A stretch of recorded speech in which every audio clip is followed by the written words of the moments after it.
This podcast is brought to you by UConnect, the creator of the first all-in-one virtual career center. Scale your impact and engage more students with a platform that puts all of your career resources in one place. Hey friends, welcome back to the Career Everywhere podcast. I'm your host, Meredith Metzger, and this week I'm excited to welcome Jackie Warner, the Assistant Director of the Center for Career Success at Thomas Jefferson University. In this episode, I talk with Jackie about how career services teams can better support neurodivergent students. Jackie talks about what neurodiversity is, what unique challenges neurodivergent students face when it comes to career development, what accommodations career services teams can make for neurodivergent students, and more. Hope you enjoy the episode.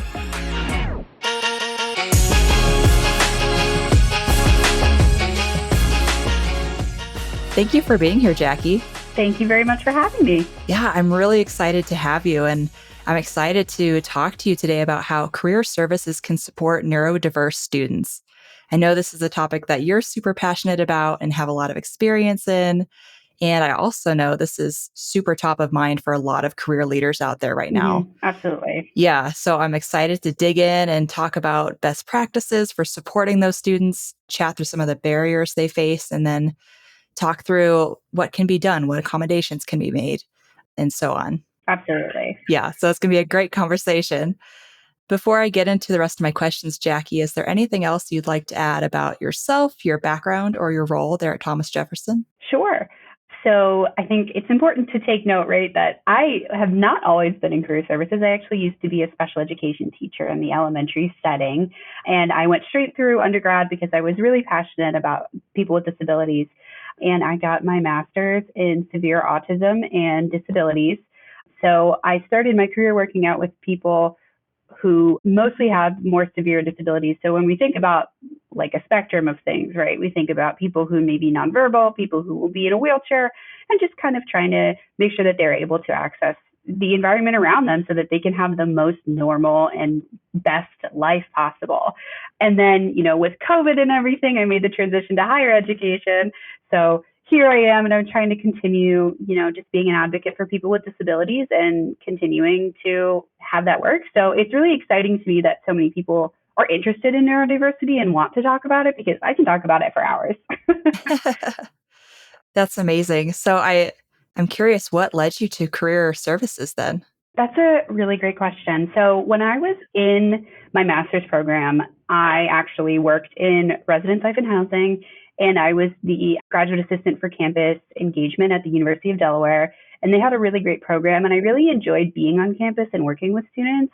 And I found that what I enjoyed the most was helping them reach goals, right? So instead of just planning like fun events on their dorm or whatever, I actually really like talking to them about their career field and where they were going. And this job actually kind of was recommended to me from a friend. And I was like, oh, I don't think I'm qualified for that. And she was like, you absolutely are qualified. It is mostly teaching and working with students and helping them get where they want to be. So I gave it a shot, and it's been really great. I had a little bit of training in the beginning just so, I'm caught up with everything. And I really enjoyed working here and working in career services. Okay, I love that. It's always so interesting hearing how people get into the field, because it's like there's no degree for career services. Right. So everyone kind of has their own path. Exactly. Yeah. Great. Well, before I get into my more specific questions about our topic today, I want to kick us off with the question I ask all of our guests, and that's, what does career everywhere mean to you? I had to give this one a little bit of thought before our meeting here today, but I did kind of come up with just access, right? A big part of my career and just my mission as a practitioner is letting people access information and knowledge, right? How many times have we heard a student say, like, I never would have thought of that, or, oh, I didn't even know that before. That's what I think about when I think about career everywhere, just accessing knowledge that maybe you wouldn't have thought of or didn't know before, so that you can help students access that too. I love that. It's a great answer. All right. So I think it's time for us to dig into our topic today. I think it would be helpful if we just started off with, what is neurodiversity? Neurodiversity is the infinite diversity in our brains and the way that we think and experience the world. People, see colors a little bit differently, right? So it's kind of like that. How do you function? How do you feel sensorily in the world? How do you, interact with people, places, and things, right? So if you have something that is considered being on the neurodiversity spectrum, you are neurodivergent. So neurodivergent refers to one person. Neurodiversity is like the group of people who are neurodivergent. And neurodiverse is just talking about the infinite possibilities inside of our brains, which we honestly don't even know all of the infinite possibilities yet. A very common symbol for neurodiversity is the infinity symbol because brains are all so unique. Everyone is unique, and everyone really is on the spectrum of neurodiversity. But when we think about neurodiversity and what kind of diagnoses may make you neurodivergent, we often think first of autism, but that's not the only thing that can be in the neurodiversity sphere. It's also ADHD, dyslexia, dyscalculia, which is like dyslexia, but with math, dysgraphia, which is difficulty writing. And there's so many other things that people consider themselves to be neurodiverse. People with certain mental health disorders, such as anxiety, OCD, things like that, maybe even PTSD, may consider themselves to be neurodiverse. It's really up to the person to decide, do I even want to claim that term? Do I consider myself part of this population? And everyone who is neurodiverse is different. That was a great overview. I know we kind of talked about this in our prep call a while back, but for those who are listening or watching and don't know, like I was diagnosed with ADHD a few years ago as an adult. So like this topic is also very near and dear to my heart. And I just having learned so much more about it since my diagnosis, it just makes so many things make sense, particularly some of my struggles in college in terms of studying, in terms of just learning. Like I realized I never really learned how to learn.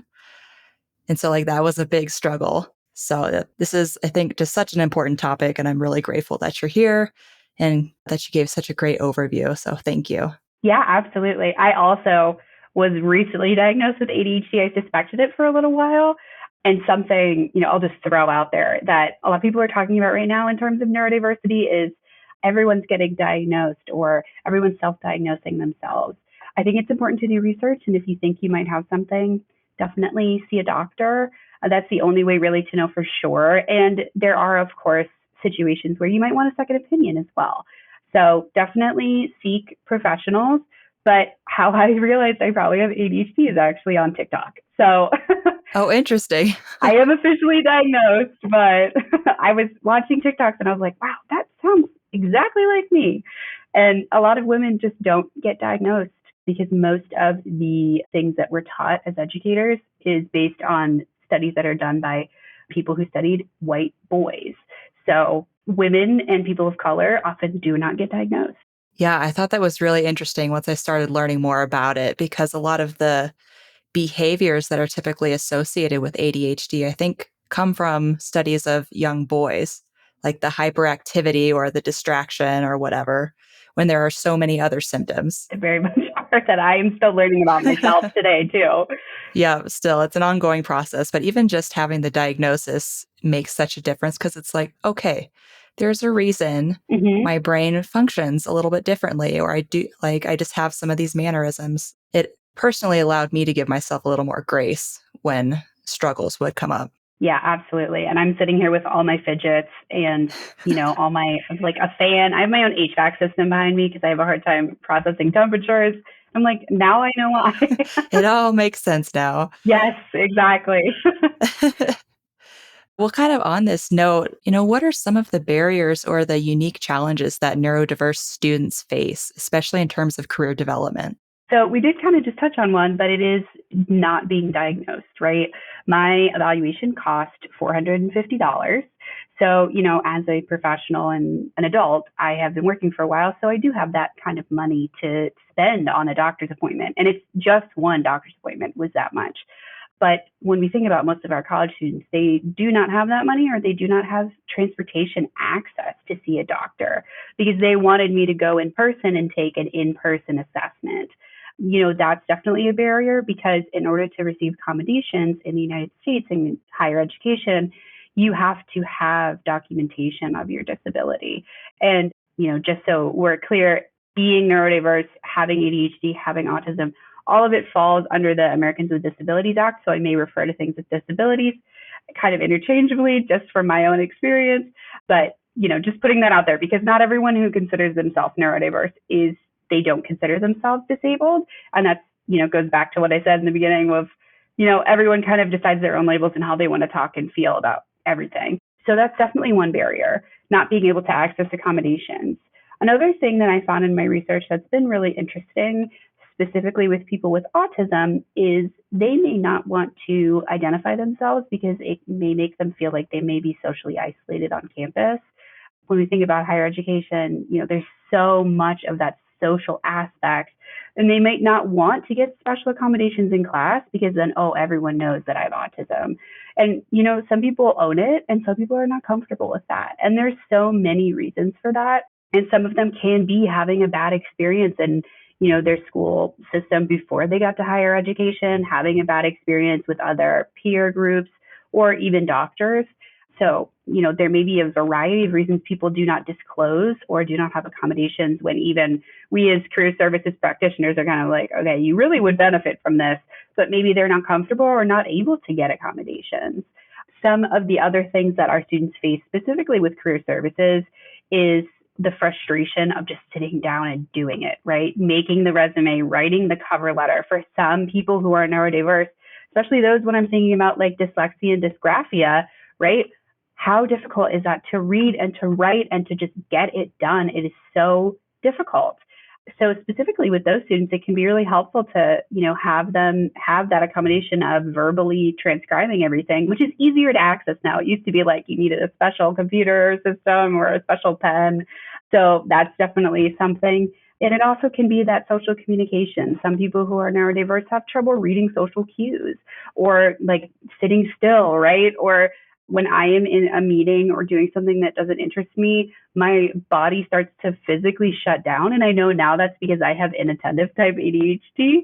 And there's things I can do to fix that about myself. But I fall asleep without wanting to because my brain just shuts off. It's just like, we're not interested in this. So it's very difficult to complete tasks that I don't want to do. And, sometimes that resume is something you don't want to do. Yeah, I can totally relate to the whole like body shutting down thing.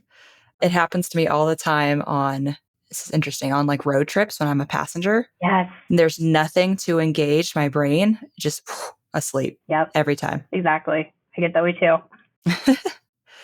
Okay, so knowing some of these unique challenges or these barriers, what can career services professionals do to support neurodiverse students? I shared this with you and you found it on my LinkedIn as well, but I actually created a support toolkit for the National Association of Colleges and Employers because I did a presentation there earlier this summer. And one thing that I've heard from a lot of practitioners is like, I want things that I physically can do. I function really well with lists. I want to see it. I want to know exactly what it is. I don't want like the concept thrown around at me. So I've made a specific list of things that you can do. And Meredith, I know you said that you were planning on putting that in the show notes, which will be really, really helpful. It's also on my LinkedIn if you'd like to connect with me there. But the biggest thing that we can all do is be an ally for all disabled students and just be there for them. If a student tells you, hey, I really need to take notes, can you please, take a break in between talking or talk slowly, or just like, let me write that down, or I really need to edit this while you're talking. So can you give me a moment to fix that? Or even, hey, I see you made notes on my resume. Could you email that to me? Right? Those are really easy things that students might ask for. And we might say, well, like, no, you're an adult and that's extra work for me. Right? But we don't know why they're asking that. They could be asking that because they're neurodiverse. They could be asking because they have anxiety. Maybe their English is not their first language, right? That's an easy accommodation we can make for all of our students, is just listening to what they need and believing them. We don't need to ask if they want us to talk more slowly. Well, do you have an accommodation for that, right? We don't need to put that out there. We can just talk more slowly. And I know sometimes it can be a pain and it can make appointments longer, or students might need to make more appointments with us. But at the end of the day, our purpose is to help students, and that's one of the best ways we can help them. So another thing that I struggle with myself is providing direct feedback. So limiting the fluff in things, don't use, synonyms or acronyms or things that maybe other people might not understand outside of the career services world or just in general, right? So, in Philadelphia, we call everything Philly. Like it's not Philadelphia, it's Philly. So, if I go to someone who is not from Philly and they're like, I don't know where Philly is. I don't know what you're talking about. I'm like, oh yeah, I just got a job in Philly. I'm in Center City, like over by this, that, and the other. That might be how someone feels when we're talking about something related to career services, like a resume or a CV. Like what even is a CV, right? I don't know what you're talking about right now. So, that's one way to do it as well. So an example that I used earlier in my presentation was you need to edit this bullet for clarity versus, well, I feel like this bullet doesn't make the most sense in the world. Maybe we can tighten it up.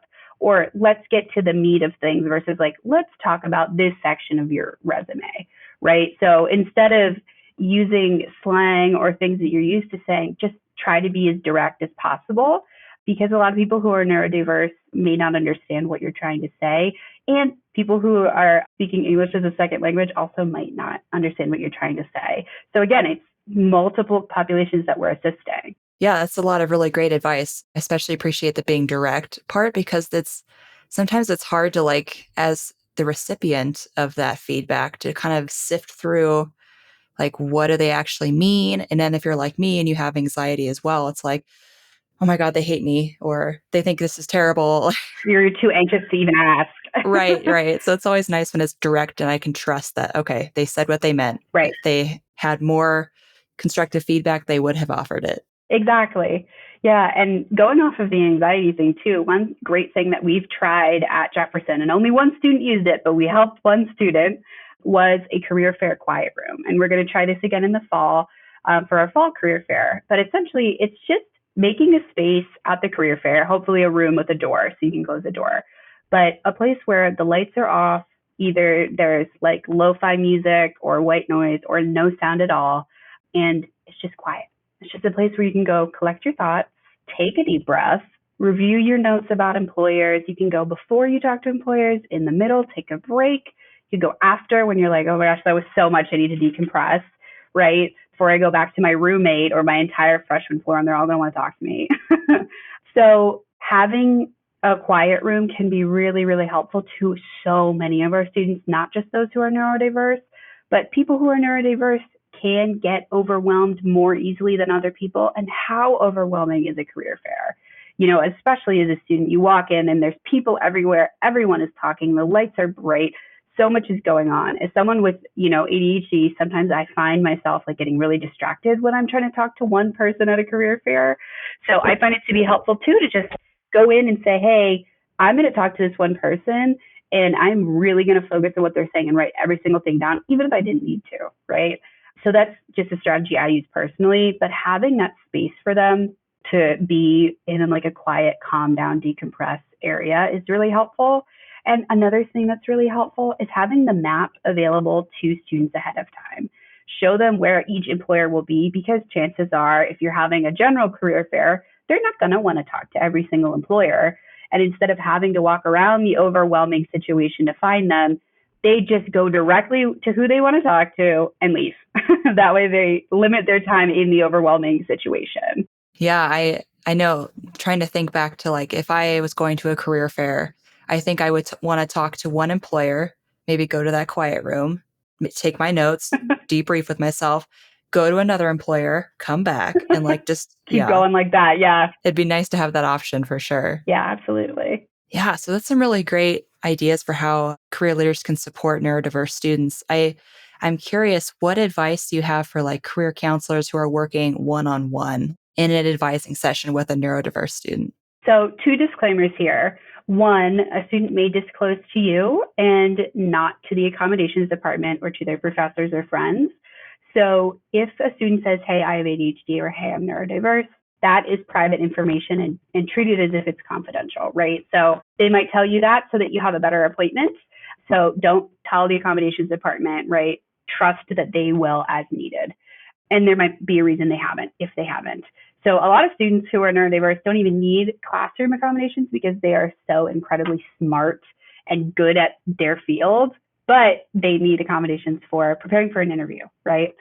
So with that being said, the other thing that you should do if a student discloses is thank them. So some language you could use might sound like, oh, thank you for telling me. Is there anything I can do to make this appointment better?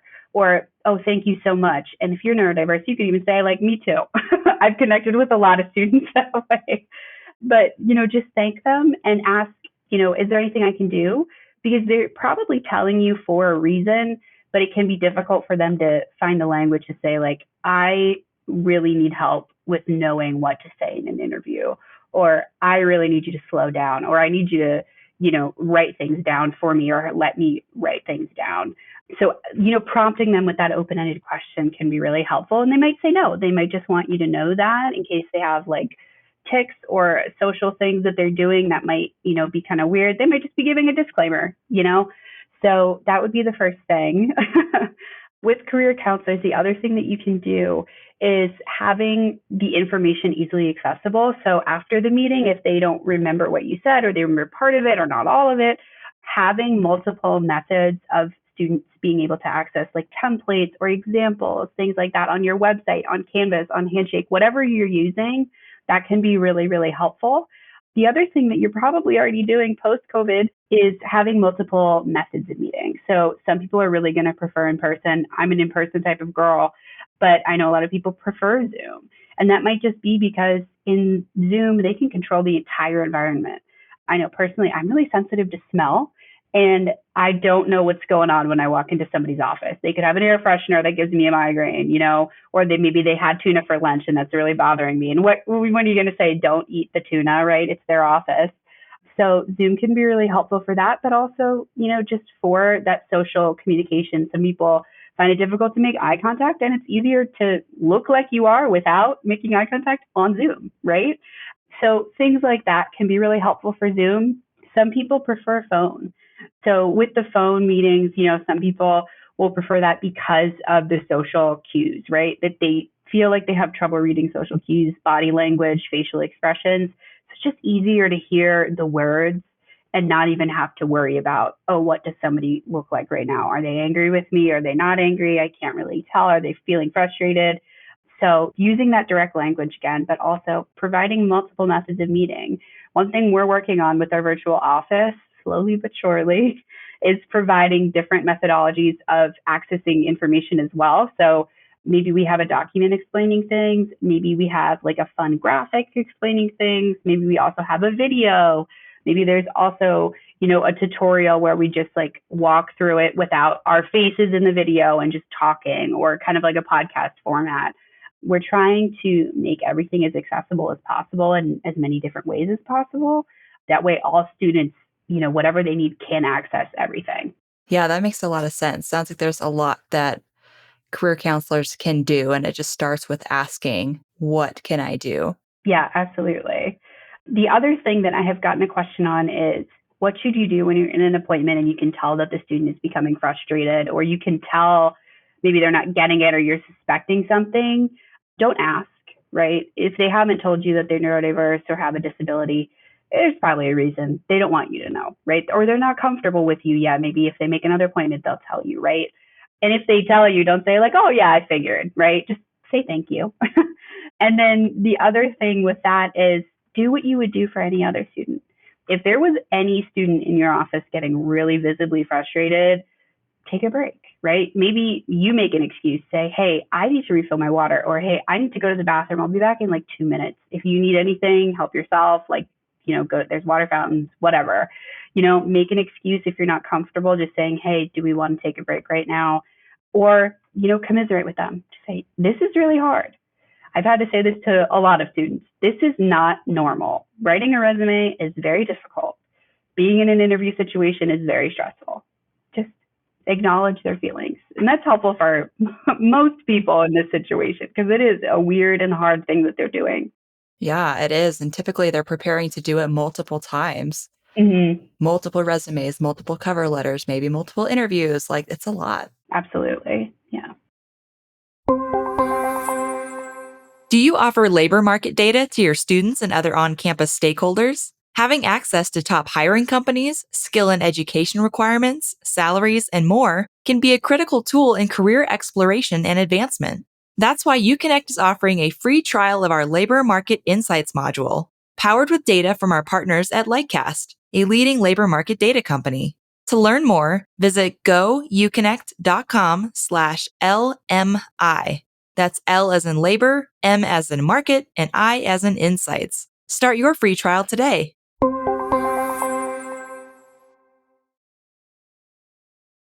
I'm curious if, let's say, a career counselor is meeting with a student, they have disclosed that they are neurodiverse, and maybe they ask for advice on, like, should I disclose in an interview process or at a new job?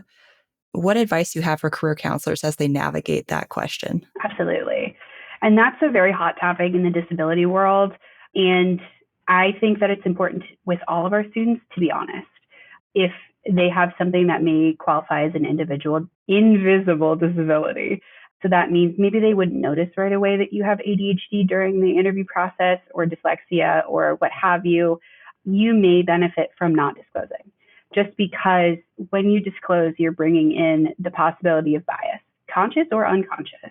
The interviewer or recruiter may not even realize that they are not choosing that person because they have disclosed, right? So sometimes, I've talked to recruiters about how I'm a really big advocate for people who are neurodiverse, and they'll say, what is that? I've never heard of that before. So if a candidate came up to them and said, I'm neurodiverse, and all they've got is Google, right? What kind of things are they going to find online? We're not in control of that. So if you are in a situation where you need to ask for accommodations, it is their legal right to do so. But one of the greatest resources I have found is the Job Accommodation Network. It is a government-run website, and it has templates and examples of letters to ask for an accommodation. So let's say you had an initial phone screening and are going into the interview, but you need the interview questions ahead of time. You can show students a Job Accommodation Network and help them write a letter to that employer saying, I have this and I need this. Some students will need to request accommodations. And this kind of goes for all students with disabilities, right? When I recently attended at the Philadelphia Neurodiversity Employment Network, we actually got to listen to a panel of students, and they said the biggest thing that they wish is that employers would give them a chance because they're probably going to be really good at their job. And we had professors there who had employed students at their university who are neurodiverse. And they were like, yeah, they got the work done in like 2 weeks. We thought it was going to take all summer. Like we had to find other things for them to do, so I think if there are any recruiters listening to this, give them a chance because they're probably going to be really great at their job. People who are neurodiverse typically have special interests and will go into related fields. And they're going to be really passionate and really good at their job if you let them. Yeah, that was me when I was in journalism and now too. But like I majored in journalism and I could tell when I switched my major to journalism, I was sitting in my first class and I got like butterflies just listening to the syllabus. And I was like, yes, this is what I'm passionate about. And it was the first time that I was ever like in a class and I wanted to read the textbook. I was able to read the textbook because I was so interested in the subject matter. Exactly. It's like finding your niche when you're neurodiverse can be so powerful. And then you just have to figure out, how do I talk about it? How do I show someone that I can do this? And actually, one thing that we're seeing more of in the interview process in general, but this is a really great accommodation for students who are neurodiverse to ask for, is maybe I'm not great at interviewing, but like, let's say I'm doing computer programming. When am I going to have an hour-long conversation with people during the day? Like realistically, not very often. But maybe I can show them some things I've programmed. Bring your portfolio, have an e-portfolio, send it, bring it to the interview. And then on the recruiting side, one thing I would recommend is for all candidates, right, especially in technical fields, have a problem you've previously solved, right? So we don't want to accidentally be stealing people's ideas or labor, but a problem you've previously solved that was tricky and could be solved in a week or two, right? Or just have a start to the solution.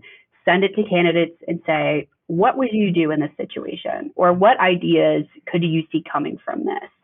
And that can be a really powerful way to see who can think outside of the box, who's creative, who maybe would bring something to the table that your current team wouldn't. And that can be a really good way to find out who's going to be the most valuable asset. And it's also a really great way to find those people who are neurodiverse that have really great ideas and just are not very good at verbalizing them. Yeah. It's like who can make those connections that maybe you never would have made yourself. Exactly. I think we've talked about a lot of great ideas for how career leaders can support neurodiverse students in those one-on-ones, maybe at career fairs. I'm curious if you have any advice about adapting programming or presentations or things like that to be more inclusive or more easy to digest for folks who are neurodiverse. Absolutely. One big thing is providing the slides ahead of time. And I would say, even maybe having some paper copies at a presentation. So personally, I really like printing the slides when they're like, one half is the slide and then the other half is that note section. That way you're taking notes on the specific slide. So you're not reiterating everything, but you can build off of the bullets. That's how my brain works, right? So providing the slides ahead of time, online or printing them would allow someone to do that.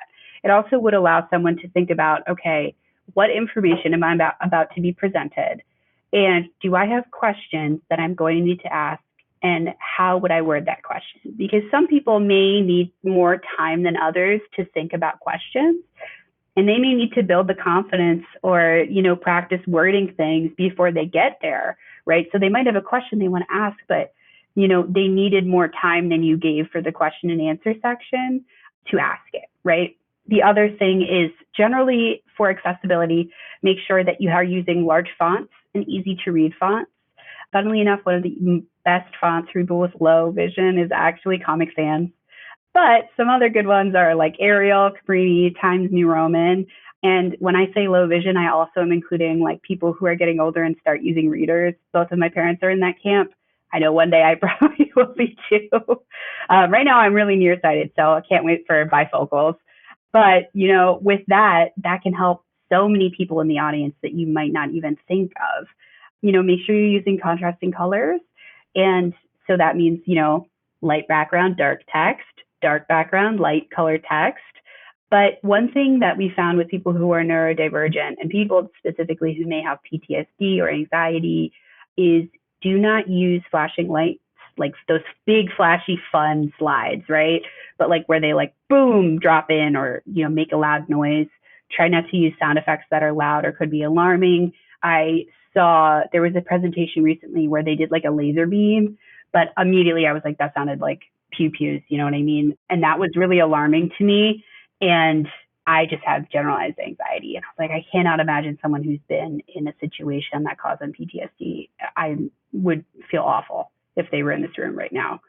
So be very mindful of what you're using as far as sound effects and use intentional photos.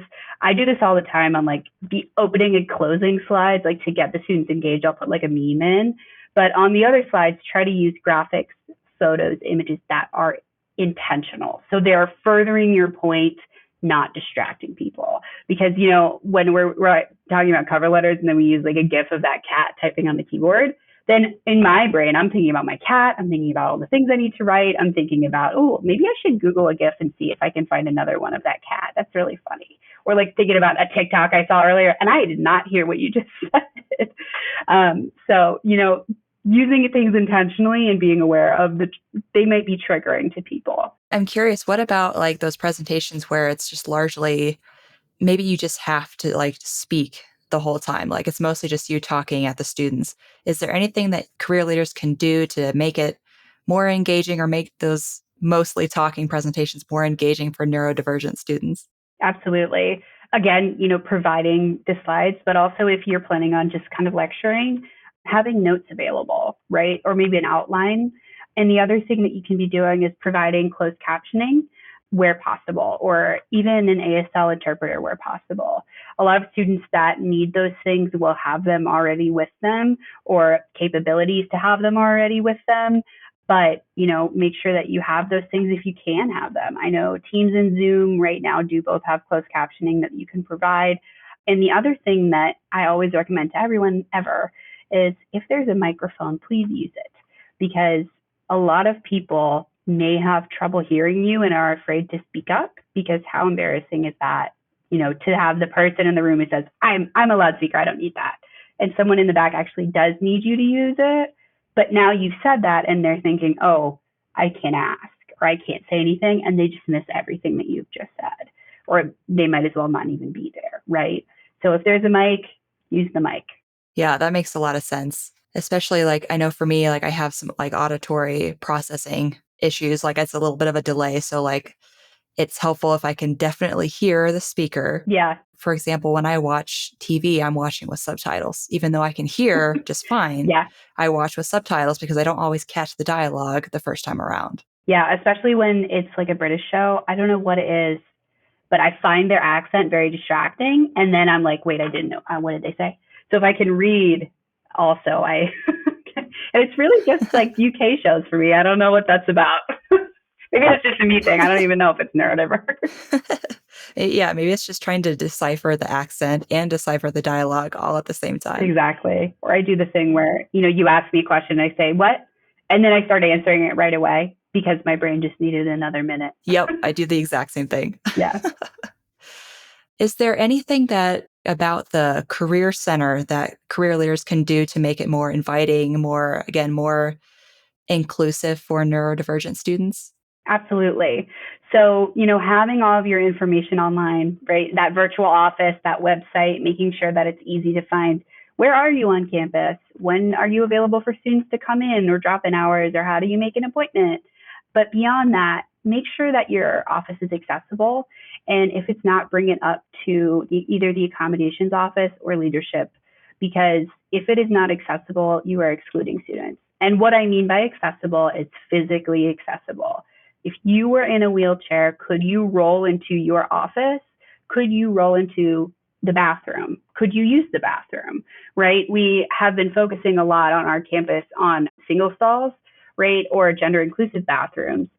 So, we have those, but what I realized are the gender inclusive bathrooms on our floor are really small, and I'm not sure that they're accessible, but it's really difficult to make them bigger. So how can we be gender inclusive in our building and, work with people who may have a physical disability?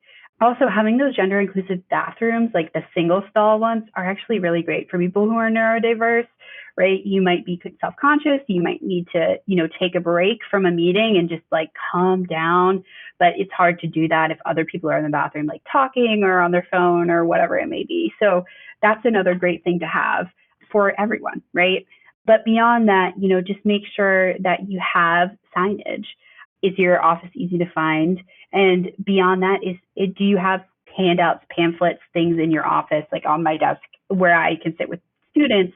I can turn my big monitor and they can see, like, I'll show like, hey, this is my LinkedIn and here's what I did, because a lot of students benefit from that visual. But I also have printed out, right, my LinkedIn checklist. So do you have this? Do you have this? Do you have this? And they can take it with them if they want. And there's also one uploaded to our Canvas site. So either way, they have access to it. And if they can't get to Canvas, I can email it to them. It's those little things that you might not think of. So providing paper copies and virtually showing people things, and just generally having places for students to sit. One great thing that I saw actually when I was in the residence hall was a lot of our residence directors had fidgets on the table for students to use. I loved that. That's a really great thing you can have too. Where can career leaders find those? Just like on Amazon or? Yeah, I got some really good ones on Amazon. There are some that are really cheap, actually. There's like these little dudes. This is probably not the best example, but he's a little like cat bear thing. I don't know. His eyes are missing, but I think a pack of like 40 of them was $10. So, you can have one on your desk. You can give them out to students. We give them out. We have like stress balls and snack events on campus, just, to make sure students know we're here, at orientation, at things like that. So we'll give them out then, and then students hopefully will remember us, and then they can get one if they come in too. Nice. Okay. Yeah. So if you're watching or listening, just Google fidgets and you'll probably find lots of options. Yeah. We've talked a lot about a lot of different like accommodations and things like that, but are there any other accommodations that career leaders can make to better support neurodiverse students? Sure. I think one thing that is a good idea for everyone, right, for all of our students, period, is work from a strength-based approach. So that would look like identifying a student's strengths and finding, okay, you're studying education or you're studying tech, like computer science. In that realm, where do you best fit? What kind of positions will you be most comfortable in, and where are you going to thrive?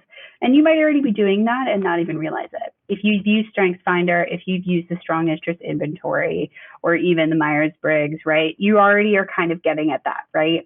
So you're helping students identify their strengths. You're helping to give them the language to talk about themselves in an interview. And that's what some people who are neurodiverse really just need. They need someone to say, like, wow, you're a really good problem solver. You think outside the box. And they might not have ever thought of themselves in that way. And then you're giving them language to talk about themselves on a cover letter and in an interview. So those kinds of things can be really, really vital, and just helping them find their comfort career, right? The place where they're the most comfortable, where they're going to thrive, where they're going to be successful for long term.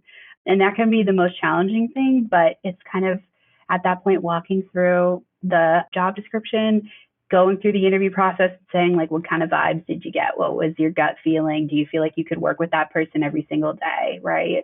And I think that that's something that we can do with all of our students, but it will especially benefit our neurodiverse students. I love that. That's some great advice. And kind of on that note, you've already offered a lot of great pieces of advice, but is there any other advice that you would have for career services leaders who want to better support their neurodiverse students? I do think that I actually got to everything I was thinking of, but I'm available to be reached on LinkedIn. I'm always happy to talk to people about neurodiversity. So if you'd like to set up, anyone listening, if you want to find me and message me a quick question or set up like a 20-minute Zoom call, I'm very open to that always. That's something that I love talking about, and always happy to support people.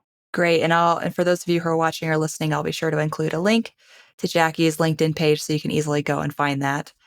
Jackie, if people want to learn more about neurodiversity, do you have any resources or recommendations of places they can go to learn more? Yeah, that's a really great question.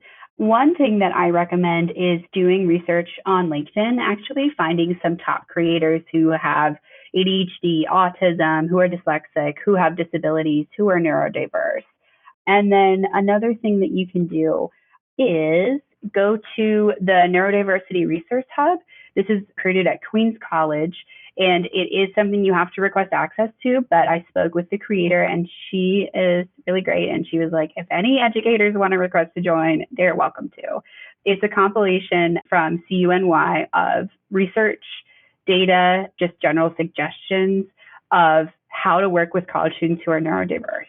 That has been a huge help in my research, and also just, learning more myself, right? There's also the Neurodiversity Hub and Neurodiversity in Business, which are both, I believe, UK based, but they still have some really great resources. And one thing that I love is any neurodiversity employment network, autism at work, anything along those lines that you can find near you. They will have business partners where you can see, okay, that company is neurodiverse friendly because they are attending these meetings, or they're attending trainings, or they're certified through them. So for example, I'm a member of the Neurodiverse Employment Network in Philadelphia. So I can look easily at their website and tell students, all right, this is a list of Philly area, neurodiverse friendly places that you can apply. And that makes me feel better as a career services practitioner, right? I know I'm not sending them off into the wilds with nothing, so any kind of online organization or association near you that you can find can be really helpful. Autism at Work is also a great place to look. I know Dell, like the computer company, is a huge partner with them. And so is PlayStation, I believe, which is pretty neat. And the UConn, they have a really, really great network of people who are interested in neurodiversity and employment. They meet, I think, either annually or semi-annually or maybe quarterly. One of those three. But they do have frequent meetings every few months where you can connect with other career services practitioners and talk about neurodiversity. Those are great resources. And again, I'll be sure to include those links in the show notes so folks can go and check those out for themselves. Absolutely. At the end of every interview, I like to do this answer a question, leave a question thing. So I'll ask you a question that our last guest left for you, and then you will leave a question for the next guest. So our last guest was Kristen Garcia of Strayer University, and she left this question for you. What's one thing that people would be shocked to learn about you? That's a great question. I had to really think about this one too. And I think that the biggest thing people would be shocked to learn about me is that I have an invisible disability beyond being neurodiverse. And that's something that I really like to share because I think a lot of people think about disability and they have like a very one picture, someone in a wheelchair, right? Or someone who's an amputee in their brain. I have a neurological disorder that you will never be able to see, but I feel it every single day and it sometimes can interfere with my work. But for the most part, I've got some good coping mechanisms and a nice care team that's taking care of me. So, I think it's just a nice thing to share, especially at the end. So it's like, oh, I didn't realize that. So maybe people can think differently about what people look like when they have disabilities. Oh, yeah. Thank you for sharing that. Yeah, absolutely. Yeah, I wouldn't have guessed. Yeah, it's crazy. You never know what's going on inside someone. Yes, what's that saying? Like, always treat people with kindness because you never know what's going on in their lives. Yeah, absolutely. Okay. Well, what question would you like to leave for the next guest? So I am on social media way too much, and I've been seeing life pro tips. So my question would be, what is your biggest life pro tips? Like, what is something you do that you're like, this makes my life so much easier and not a lot of people know about? Oh, okay. I like that. I think we'll all learn something from that one. I'll be tuning in. All right. Well, that's great, Jackie. And just thank you so much for taking the time to join me on the podcast today. This was a really fun conversation. And personally, I learned a ton. Great. Yeah, about what career leaders can do to support neurodiverse students. And I know our audience is going to get a ton of value from this. So thank you so much again. Absolutely. I'm very happy to share all of that for your show notes and my We're Excited and all that good stuff. Yeah, we'll make sure that everyone has access to those resources and that they know how to contact you if they have more questions. Perfect. Yeah, thank you very much again and have a good rest of your week. Thank you very much for having me.